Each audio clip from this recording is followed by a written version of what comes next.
રાજકોટની વાત કરવામાં આવે તો રાજકોટમાં બિસ્માર રસ્તાને લઈને હવે ભાજપના પૂર્વ જિલ્લા પ્રમુખ મેદાને આવ્યા છે। આપણે જણાવી દઈએ કે રાજકોટ જિલ્લા ભાજપના પૂર્વ પ્રમુખ નાગદાન ચાવડાએ માર્ગ મકાન વિભાગને પત્ર લખી રસ્તો તાત્કાલિક બનાવવાની માંગ કરી છે। તો પરાપીપળિયા ગામના પાટડિયાથી એમ્સ હોસ્પિટલ સુધીનો રસ્તો લાંબા સમયથી બિસ્માર હાલતમાં હોવાનો આક્ષેપ કરવામાં આવ્યા છે। સ્થાનિકોને ભારે હાલાકી પડી રહી હોવાના પગલે નાગદાન ચાવડાએ આગામી 13 તારીખ સુધીમાં રસ્તાનું કામ નહીં થાય તો આંદોલનની ચીમકી ઉચ્ચારી છે। એટલું જ નહીં, ખંડેરી અને પરાપીપળિયા ગામના લોકો સાથે મળીને રસ્તો રોકો આંદોલન કરવાની પણ ચેતવણી આપવામાં આવી છે। સાથે આપણે જણાવી દઈએ કે ભાજપના પૂર્વ પ્રમુખની ચીમકીથી રાજકોટમાં રાજકારણ ગરમાયું છે।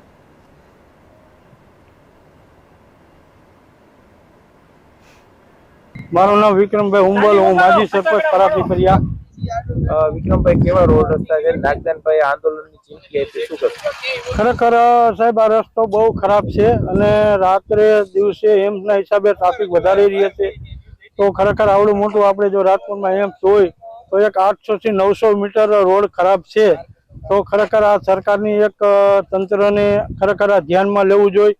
અહીંથી કલેક્ટર સાહેબ છે અથવા મામલતદાર સાહેબ, ટીડીઓ સાહેબ વારંવાર બધા લોકો એમ્સના મોટા હોસ્પિટલ હિસાબે આવતા હોય ને બધું થતું જ હોય।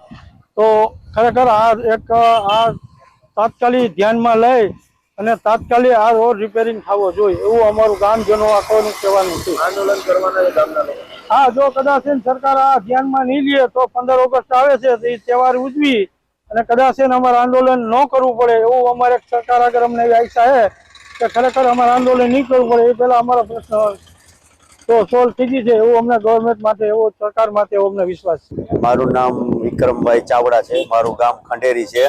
સાહેબ, આ ગવર્મેન્ટ સરકાર કેન્દ્ર લેવલની અમને એમ્સ હોસ્પિટલ અહીંયા આપી છે, પણ આ રસ્તાની તમે હાલત જુઓ। કેન્દ્રની હોસ્પિટલ જે એમ્સ જેવી હોસ્પિટલ દીધી છે, પણ રસ્તામાં એક પણ દર્દી હોસ્પિટલ પહોંચે એવી પરિસ્થિતિ નથી।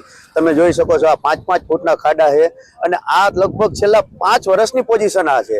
હવે અહીંયા અમારે એક બ્રિજ પાસ કર્યો છે, એ બ્રિજનો પણ કાંઈ નેઠો નથી।